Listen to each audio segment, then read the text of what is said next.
Não dance o tango da mentira e da morte, mas o da vida e da esperança. Caminhando o Jornal TV, uma revista digital política e cultural com política, poesia, letras, dicas, música e muito mais, sem fake news e sem enrolação. Conheça o nosso canal no YouTube, Caminhando Jornal TV.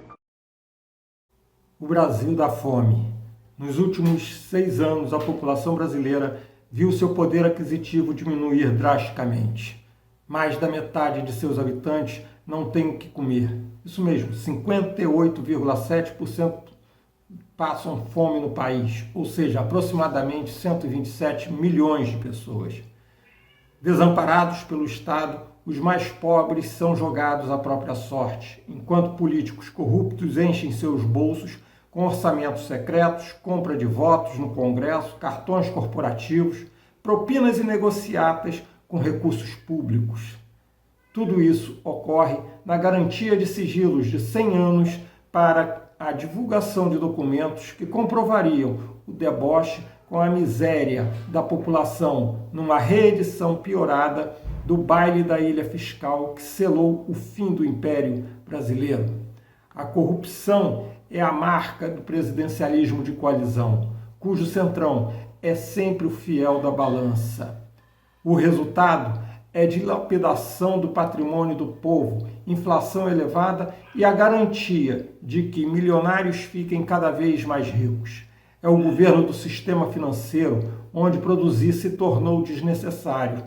A palavra de ordem são ganhos gigantescos na especulação, sem gerar um só emprego. Por esse caminho, os únicos a pagar a conta serão os de sempre, os pobres e trabalhadores.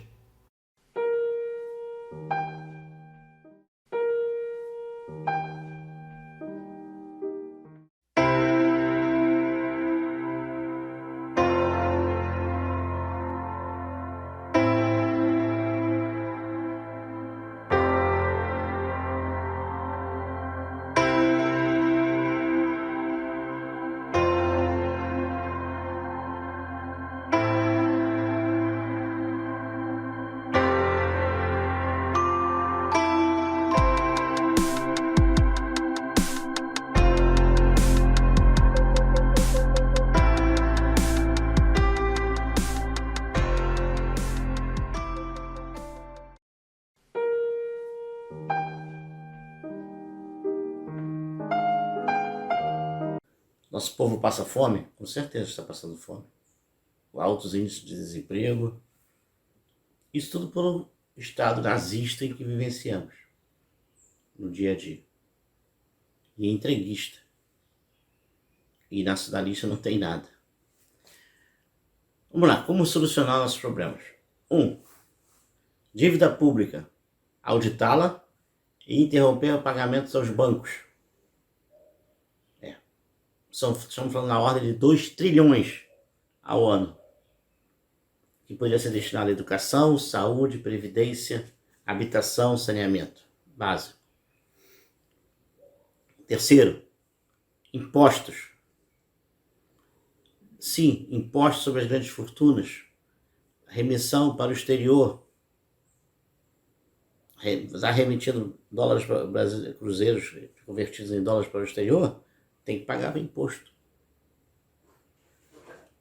Fim de vários subsídios de impostos. As petrolíferas estrangeiras estão recebendo 20 anos de isenção de impostos, enquanto a Petrobras paga imposto.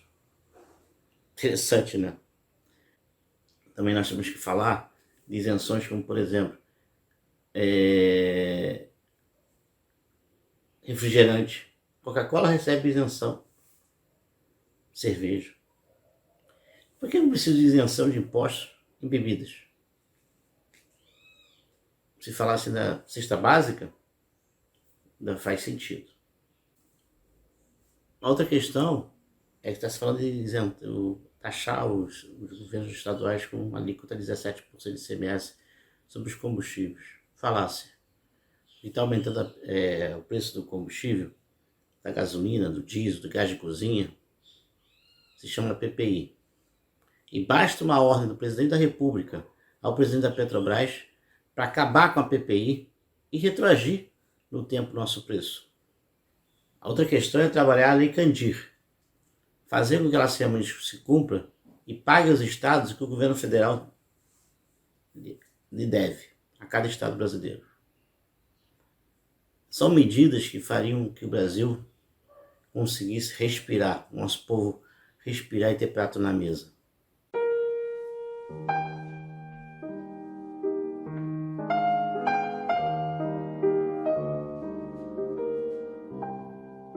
Fala, rapaziada, aqui quem fala é Everson Montanha, direto pro Voz das Ruas, do Caminhando Jornal TV. Os rodoviários essa semana tiveram mais um capítulo da saga reajuste salarial. A categoria está desde 2019 sem reajuste e as empresas não tiveram uma proposta decente. Aliás, tiveram 3% agora em julho e mais 3% só em novembro, né? E o judiciário não aceitou essa proposta e fez uma proposta para ser analisada em até 72 horas a contar do dia 30, né? 72 horas, então até quarta-feira. Qual o propósito do judiciário?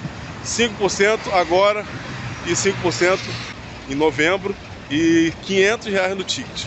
E sendo que até esse período tem que ser negociado também pelo menos um percentual da inflação que está hoje em torno de 12%.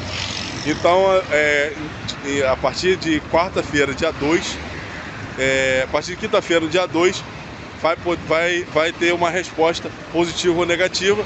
Se não houver resposta alguma, o Sindicato de Rodoviário provavelmente vai chamar a categoria em assembleia para tratar de uma possível greve. Então, queria estar deixando vocês informados quanto a essa questão, né? Se não houver nenhum tipo de acordo, vai para o pleno do judiciário, do Ministério do Tribunal Regional do Trabalho, né? E que provavelmente vai ser para o dia 30 de junho. Beleza, rapaziada? Fica com Deus.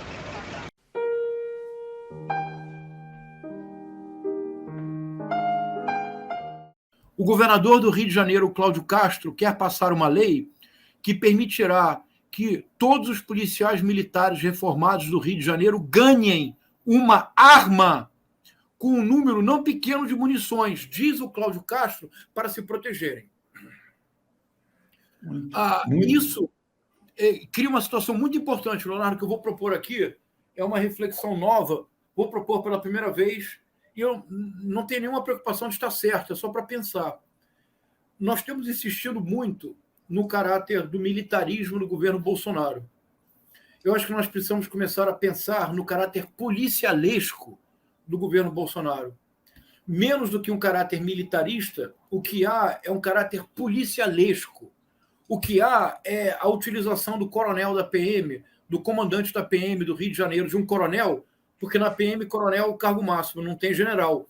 O Bolsonaro tentou mudar isto, tentou tornar as polícias militares parte do governo federal para que eles pudessem chegar ao generalato. Mas se as polícias militares se tornarem parte do governo federal, o Bolsonaro pode fazer o golpe em 24 horas, porque ele controlaria as polícias militares estaduais.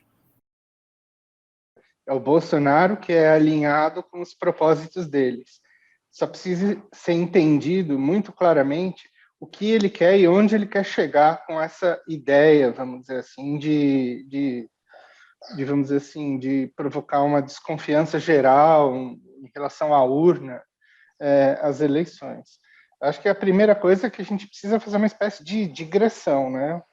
Uma coisa para voltar lá para trás, para ver como que essa história de impressão do voto, que, veja bem, não é voto impresso, são duas coisas completamente diferentes, começou.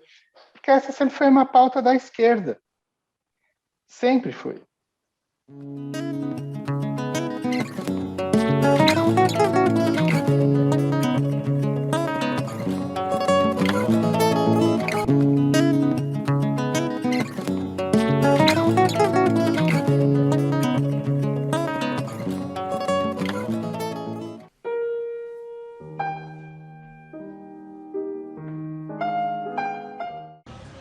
no portão, não pediu pra poder tirar o carro. Fez essa merda aí, ó. No carro da minha sobrinha professora. Querendo ir trabalhar, não pode sair de casa. Aí ele voltando de novo, vamos ver a merda que ele vai fazer. Só carro e moto boa, nada de bandido aqui. Só coisa de trabalhador. Ó, olha as placas aí. Só coisa de trabalhador. Só coisa de trabalhador. Aqui, ó. Vai bater de novo. Vai bater de novo. Meu carro, cara. Que isso, pô? Não!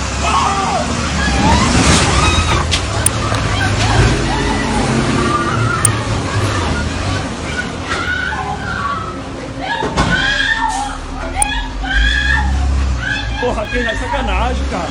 Porra, tá de sacanagem, cara. Que isso, a gente é trabalhador. Eu trabalho em cozinha, cara. Ela é professora, cara.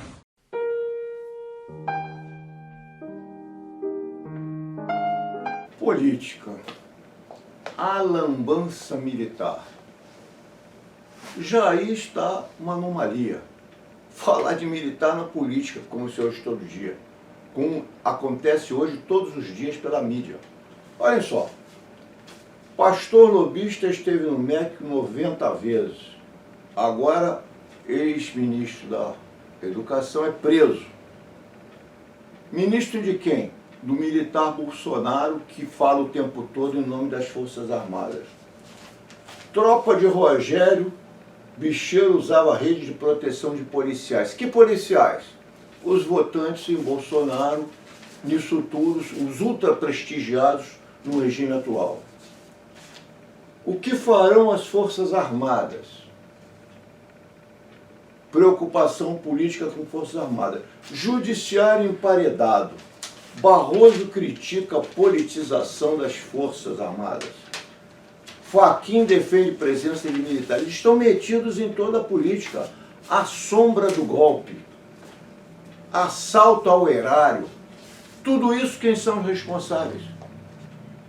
O senhor Bolsonaro e aqueles que lhes dão respaldo, que é o Partido Militar, sabe-se lá o que é isso. Isso é uma anomalia. Emendas 70% do orçamento secreto.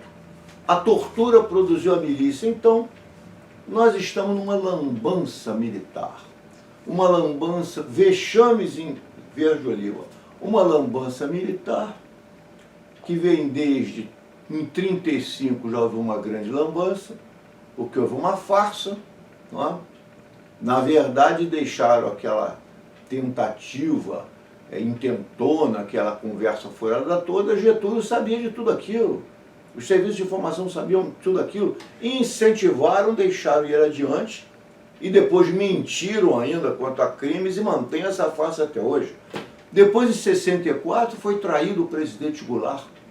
Dado um novo golpe, na verdade não é nada de empresarial militar, é um golpe americano. Sem os americanos não teria havido golpe. Em 68, Costa e Silva também é colocado de lado e a Constituição desrespeitada. 70 e poucos aparece aqueles movimentos de Marighella e outros, muitos deles infiltrados pela polícia e incentivados pela CIA e tudo mais. A CIA estava junto a Marighella o tempo todo. Está aí o livro Marighella. Há documentos sobre isso. Então, uma provocação para justificar uma repressão. Depois, torturas, violências, etc. E chegamos em 2014. Aqueles movimentos de rua, todos permitidos, etc. Surge MBL, surge não sei o que e tal. De onde veio o financiamento disso? Empresas estrangeiras, multinacionais, milionários brasileiros ligados a elas. E aí um golpe parlamentar militar, num congresso corrompido, chegamos a 18. É eleito Bolsonaro, um militar, com outros militares fazendo campanha em quartéis. Então vejam a lambança militar. E que se mantém até hoje pela ameaça permanente de golpe, pelo medo, que é o principal fator de coesão social. Na época da ditadura, de 64 em diante, difundia-se a tortura para assustar mais a população. Hoje é a teoria do golpe, ameaças, cavalos, etc. Meus amigos, para onde vai uma coisa dessas, umas eleições dessas? Não dance o tango da mentira e da morte, mas o da vida e da esperança. Caminhando Jornal TV, uma revista digital política e cultural com política, poesia, letras, dicas, música e muito mais, sem fake news e sem enrolação. Conheça o nosso canal no YouTube, Caminhando Jornal TV.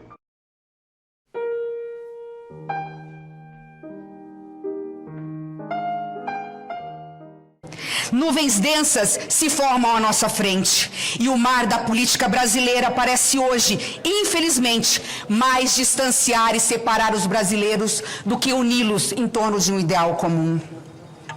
É tempo de vigília, é tempo de constante vigilância. As várias restrições impostas pela pandemia do coronavírus, infelizmente, nos separou no convívio social e político.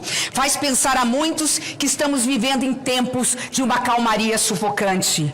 Outros vislumbram, para além da calmaria, as tempestades que nos aguardam, nas formas gêmeas de uma crise social e política que se avoluma e que pode ter o potencial de se tornar a maior de todas as que já vivemos, juntando desemprego, desindustrialização, estagflação, fuga de capitais e cérebros nunca antes vistos na nossa história.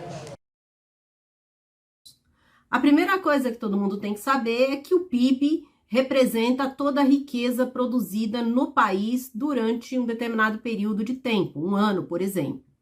E como nós sabemos, né, que a riqueza produzida é produzida pela classe trabalhadora, nós temos que pensar em dois elementos. Primeiro, para fazer o PIB crescer, nós precisamos ter mais emprego de qualidade, com renda.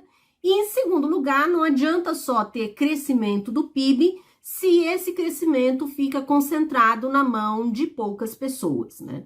Então, o nosso projeto, nosso programa econômico, ele vai desde um conjunto de obras públicas necessárias e o Estado fazendo estas obras públicas, ele também eleva o PIB, e obras que são absolutamente necessárias, como saneamento, como construção de casas populares, como ampliação da saúde, da educação, dos serviços públicos.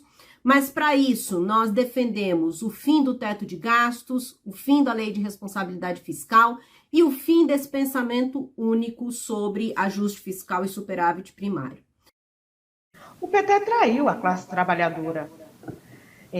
O PT traiu o conjunto da classe trabalhadora brasileira.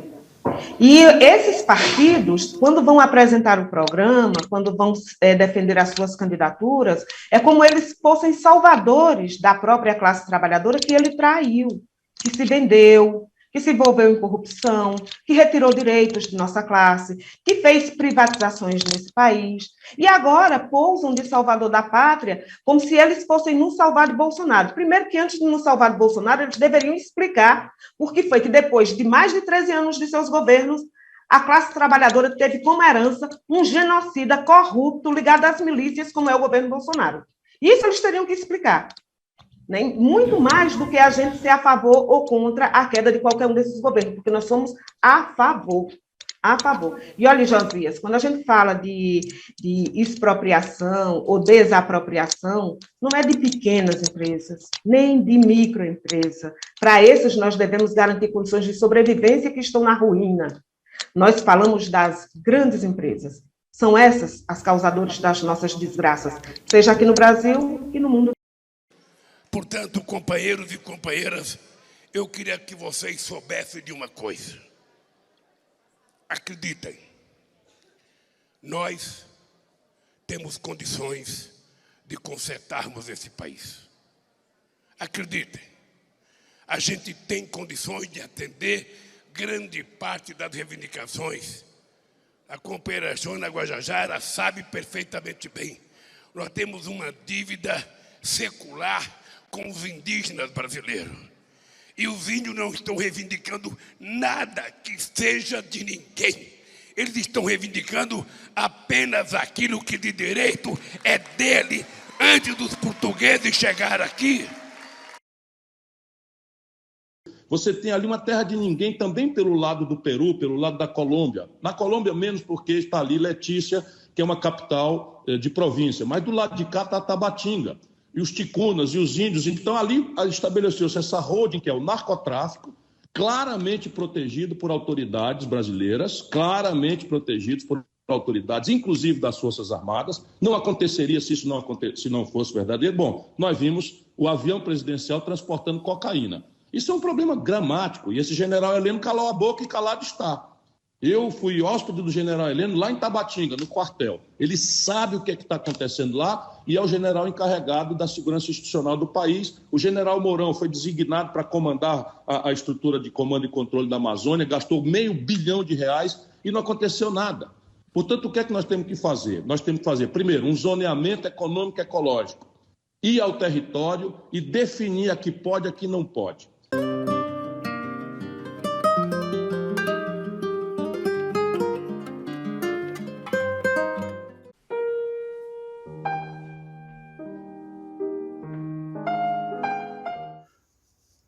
Ainda sobre a série de coisas que eu vi, eu posso contar que eu estava no metrô e havia uma cega com seu acompanhante que a conduzia pelo braço e pedindo esmola. E aí várias pessoas deram dinheiro para ela, né? Percebi isso. No entanto, dias depois, eu vi a mesma cega e seu acompanhante no metrô, prestes a pegar o metrô, estava na plataforma, e contando dinheiro, os dois contando dinheiro e conversando amavelmente, amistosamente, e quando entraram no metrô, no trem, já assumiram a postura teatral de um cego e seu acompanhante. Então, para dar esmola, tem que ter cuidado, porque tem muito falso mendigo e tem muita gente que explora, eu fiquei sabendo, pessoas para trabalharem como mendigo para os chefes, entendeu? E arrecadarem dinheiro e depois dividem.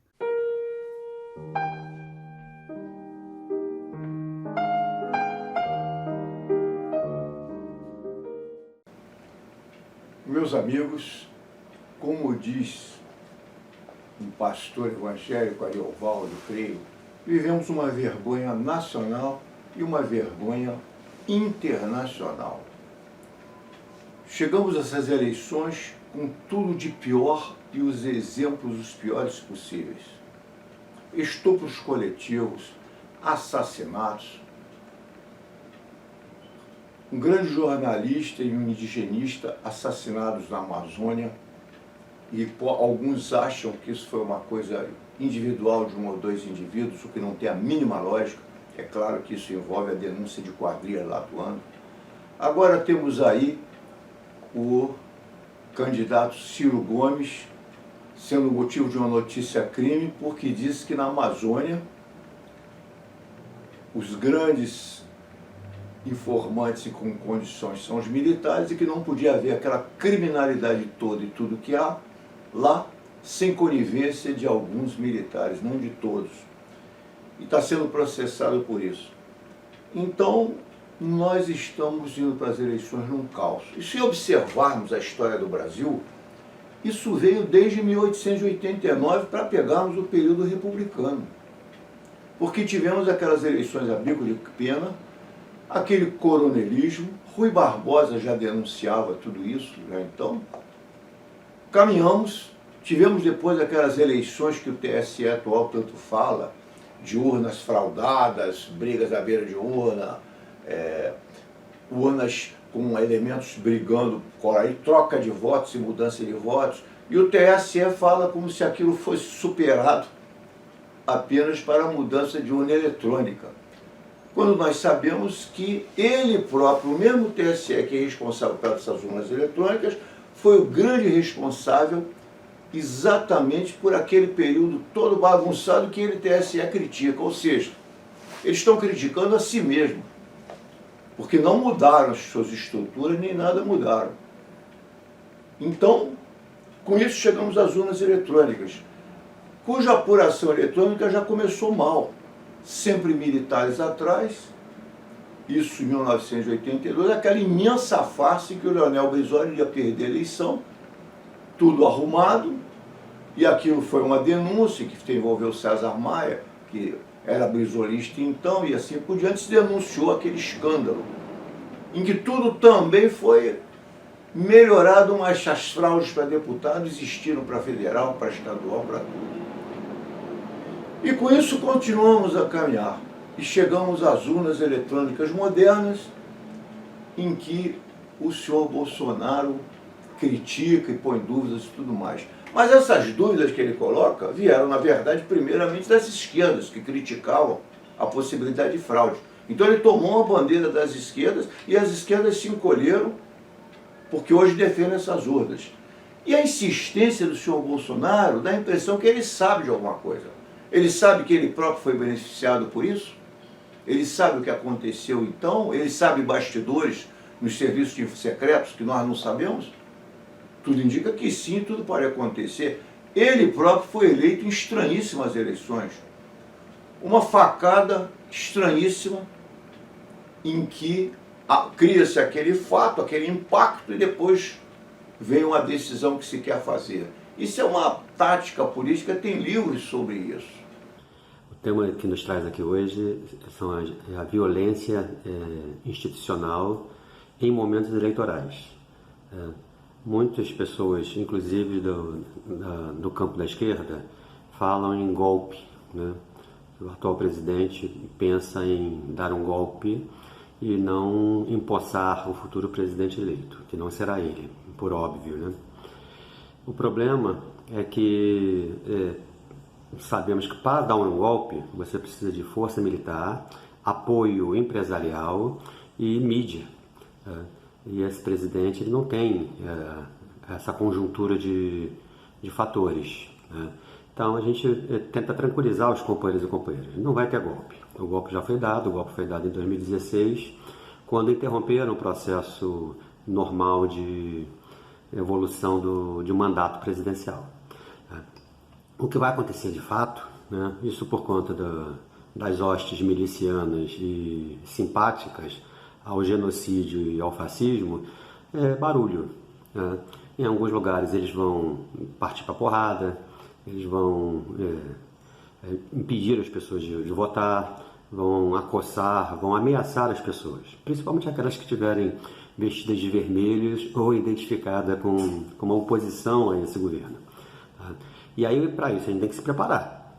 Se a gente sabe que corremos um risco de violência, nós não podemos entrar de peito aberto no processo eleitoral. A gente tem que se preparar, tem que preparar a nossa militância para defender os votos em que acredita e garantir esses votos, seja nos centros urbanos, seja nas periferias, né, nas comunidades e no campo. Né? Quem conhece a política eleitoral no Brasil sabe muito bem como são feitas as eleições no Brasil, desde quando elas foram instituídas na colônia. Voto censitário, voto de cabresto, coronelismo. Isso não mudou. Não mudou aqui nas comunidades, onde a milícia, tráfico e igrejas neopentecostais radicais ocupam esse espaço e não deixam que outros candidatos se apresentem para o processo eleitoral. Então é momento de atenção, tá? Não atenção porque teremos tanques nas ruas, que não teremos, mas atenção porque teremos arruaceiros, milicianos, né? Gente paga para criar confusão, para tentar impedir o voto democrático. A nossa política parece que não muda muito de lógica. Enquanto temos aí, brincando, um número assustador de pessoas que passam fome, em torno de 127 milhões de brasileiros passando fome, o nosso processo eleitoral caminha com as articulações da velha política, das oligarquias regionais, comandando todo esse cenário. Vejamos, a grande preocupação dos principais candidatos é a composição de palanques regionais, ou seja, para garantir palanques regionais, tudo vale. Vejamos, a candidatura de centro-direita, né, de Lula e Alckmin e Ciro Gomes, buscam apoio, né, os mais incoerentes. O Lula, por exemplo, não se preocupa em ter apoio do MDB, não se preocupa em ter apoio do PSDB, para ele tudo faz. Ciro Gomes, por outro lado, também não, porque busca apoio do MDB, busca apoio, do União Brasil, ou seja, União Brasil que regionalmente, porque a União Brasil tem candidato, mas nos estados pode compor ali alguns palanques. Só lembrando o que é União Brasil, o DEM, com o PSL. O PSL foi o partido do Bolsonaro. Tá? E Bolsonaro, de extrema direita, busca também seus palanques, os mais esdrúxulos, muitas das vezes com políticos envolvidos em corrupção, que já foram presos, que têm claro envolvimento com milícias, ou seja, a bandidagem também não é um problema para se compor palanque. E no Rio de Janeiro? No Rio de Janeiro, o nosso eterno candidato, Marcelo Freixo, também, pelo visto, entrou de corpo e alma na lógica da velha política, pois convida para seu vice César Maia, ex-prefeito do Rio, ex-integrante do PFL, que virou DEM e que agora vira União Brasil. César Maia, que hoje está no PSDB, e vai compondo o seu palanque para tentar, dessa vez, ser eleito governador do Rio. E não vejo, em hipótese alguma, se discutir o problema da fome no estado do Rio de Janeiro. Um estado que tem praticamente uma população da cidade do Rio de Janeiro com fome. Veja bem, a quantidade de gente que passa fome no Rio de Janeiro é quase que a população da cidade do Rio de Janeiro. Mas o que importa para a velha política são os palanques.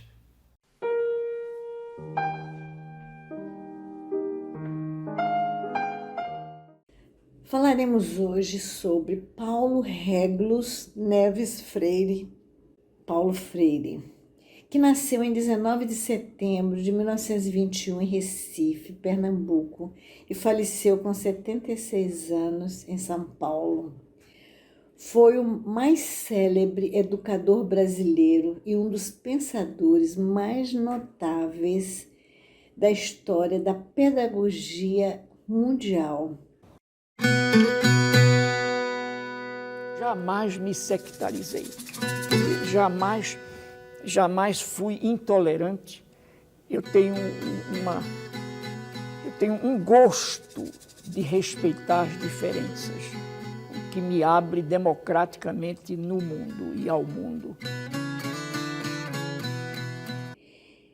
É o patrono da educação brasileira, título que recebeu pela Lei número 12.612, de 2012.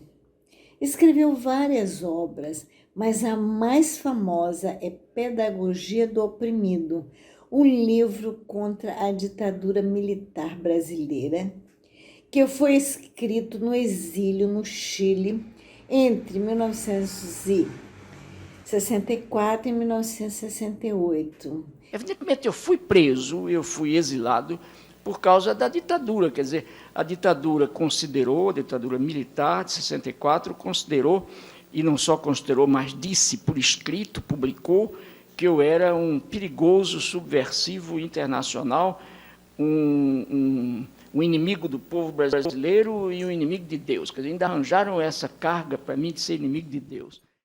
Sua pedagogia foi implantada no Chile, que recebeu um prêmio na década de 60 da Unesco, que era o Prêmio de Educação para a Paz. Só 5 países receberam esse prêmio tão importante, conferido pela Unesco.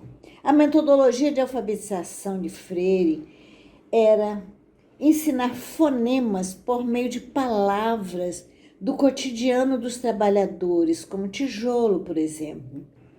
Freire acreditava na educação como ferramenta de transformação social, como uma forma de reivindicação de direitos. Acho que não é possível existir humanamente sem sonhos, sem utopias, sem... Veja bem, nós, mulheres e homens, somos seres, eu acho que é melhor dizer, viramos seres na história que não prescindem do amanhã. Quer dizer, nós somos seres em busca sempre de um amanhã que, por sua vez, não está ali à espera da gente, mas que é o resultado do que a gente faça pela transformação do presente que a gente vive com a iluminação do ontem que a gente viveu.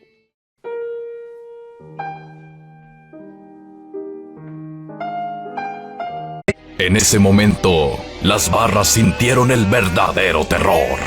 El maestro Roshi mexicano puede no ser capaz de lanzar un Kamehameha, pero tiene la fuerza para patearle el trasero a cualquiera. Para este veterano de la calistenia, la edad no es el límite. Mientras tengas un cuerpo funcional, no hay excusas para no seguir entrenando. A sus 64 años, este hombre se hace llamar como el icónico personaje de Dragon Ball, el maestro Roshi.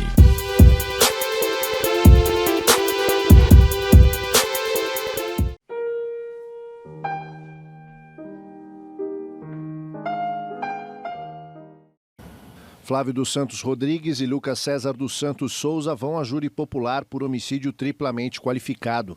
Meio cruel, sem chance de defesa para a vítima e motivo torpe. Flávio, que é filho biológico da ex-deputada federal Flor de Lis, é acusado de ter atirado no pastor Anderson do Carmo, marido de Flor de Lis. Já Lucas, filho adotivo do casal, teria comprado a arma do crime, ocorrido no dia 16 de julho de 2009, em Niterói, região metropolitana do Rio de Janeiro. O pastor Anderson do Carmo foi morto com mais de 30 disparos na garagem da casa em que morava com a pastora e ex-deputada Flor de Lis e mais 55 filhos. Ela é apontada como a mandante do crime. Flor de Lis foi presa em 13 de agosto e levada para o complexo de Jericinó, na zona oeste do Rio de Janeiro.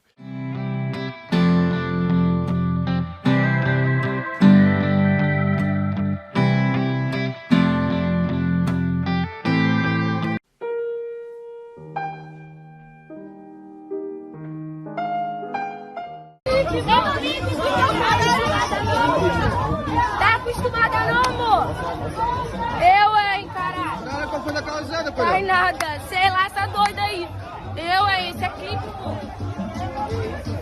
Caralho, não tô ousado, mano. Aquilo, mano. Vai tomar com a minha cara mesmo? Vai tomar com a minha cara? Ai, menina, jogou o olho, mano.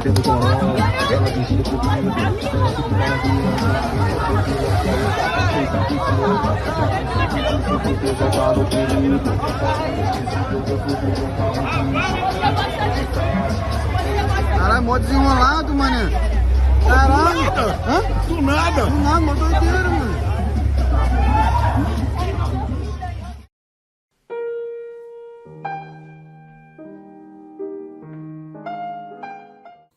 Uma importante dica para conhecer um pouco da história do petróleo no Brasil, assistam este vídeo em DVD, O Ouro Negro, da diretora Isa Albuquerque. Inclusive foi patrocinado pela Petrobras. Pelo visto, definitivamente o petróleo não é assunto para amadores. Meta minha filha nisso.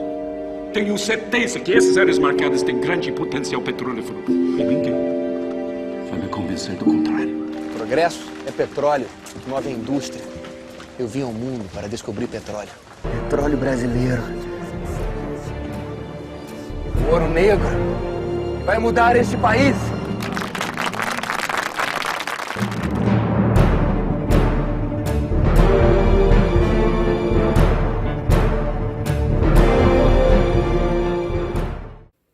O Ouro Negro. Vale a pena assistir. Ele tem muita informação verdadeira. Não foi fantasiado. É praticamente um documentário.